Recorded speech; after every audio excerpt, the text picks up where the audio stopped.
Mary Magdalene, called the Apostle to the Apostles, is full of mysteries as her life is unclosed gradually. It is good to know something known of her, who is a saint of the Gospel and whose feast falls on 22nd July.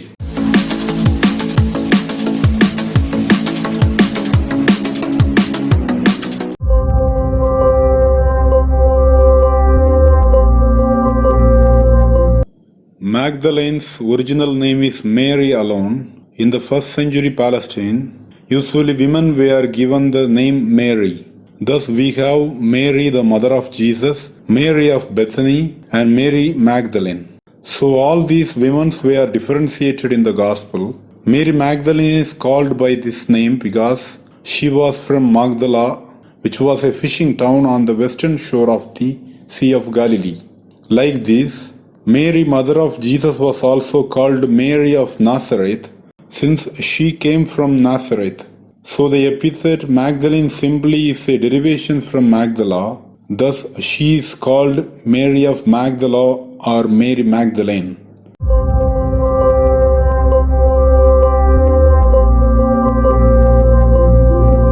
According to 4 Gospels, Magdalene was a disciple who followed Jesus.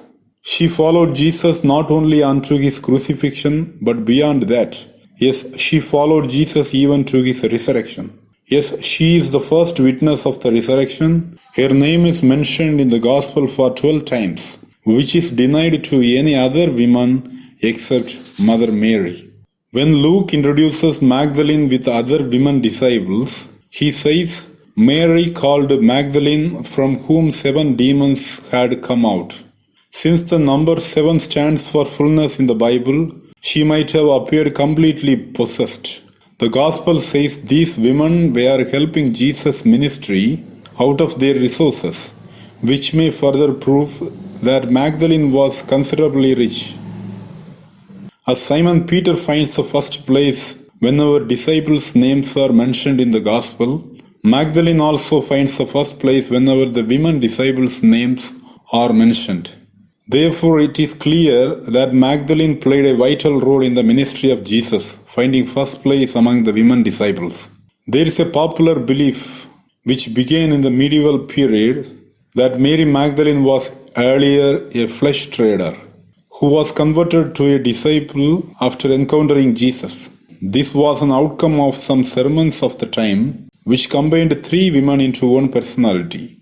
They are Mary Magdalene of Luke 8, from whom 7 demons had come out, Mary of Bethany of Luke 10, and an unnamed so-called sinful woman of Luke 7, who perfumed Jesus' feet.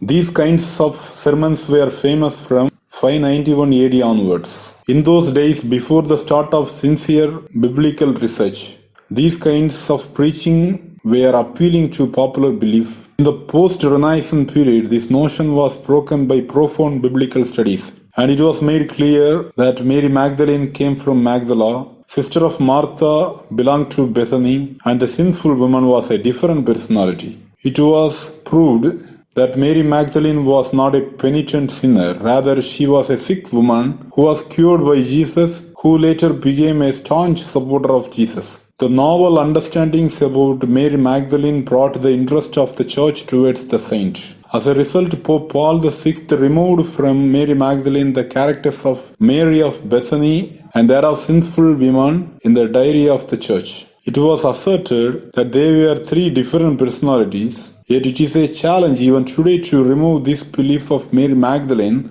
as a sinful penitent from the belief of the common crowd. In 2016, Pope Francis elevated Mary Magdalene's liturgical commemoration from an obligatory memorial to a feast day, as given to other apostles. Thus, after Mary, the mother of Jesus, Magdalene is the only woman who is given a universal feast celebration with the Gloria sung. The 2018 film Mary Magdalene sought to deconstruct the age-old idea of Mary Magdalene as a repentant prostitute, rather portrayed her as a close disciple of Jesus who understood the teachings of Jesus correctly. Though the film claimed to have been based on the 4 Gospels, it was criticized to have had its sources from the Gnostic Gospel of Mary Magdalene. Garth Davis, the director of the film, also added some feministic blend and some other stories to its flavor. However, the movie showed Mary Magdalene in a good light.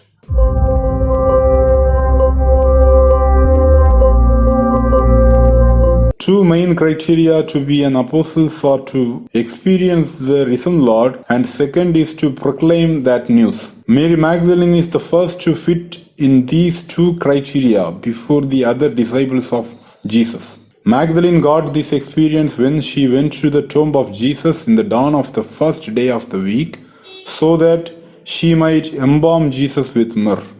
She there saw the empty tomb and the risen Lord. She is the one who proclaimed to the apostles, Christ is risen. Thus she becomes the apostle to the apostles. Pope John Paul II mentions about Mary Magdalene as the first witness of the resurrection in his apostolic letter Mulieris Dignitatem, written in 1988. Her first witness to the resurrection led the way to gender equality of being a witness. In 2016, a specific preface was added to the feast mass of Mary Magdalene, which referred to her explicitly as Apostola Apostolorum, meaning an apostle to the apostles. Thus, she was given her place. How Mary Magdalene's icon is presented and what does Pagai's faith speaks about her, how she is related in the Da Vinci Code. Let us see all these things in the second video about Mary Magdalene. If you like this video, please share to your friends who will be interested in watching it. If you want to support us, please subscribe to our channel.